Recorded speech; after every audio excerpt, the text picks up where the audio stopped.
Hello, good morning, good afternoon, or good evening, wherever you are in the world. I hope you're having a good day.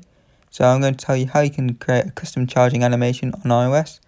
And what we need to do is download Charger Play onto your iOS device. And once you have that downloaded, we're going to set up to how you'd like it with the color and everything and the animation. So let's pick this nice red color here.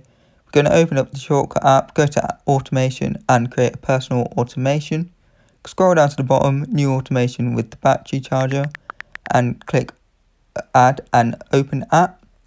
Now you want to click the app that you just downloaded called Charger Play and click done.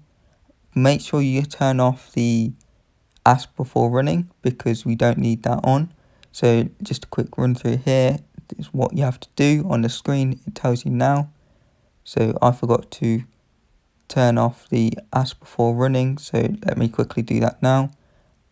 And now it will work. When you plug in your phone, you will get that charger animation. Thanks for watching, hope you enjoyed the video, see you on the next one.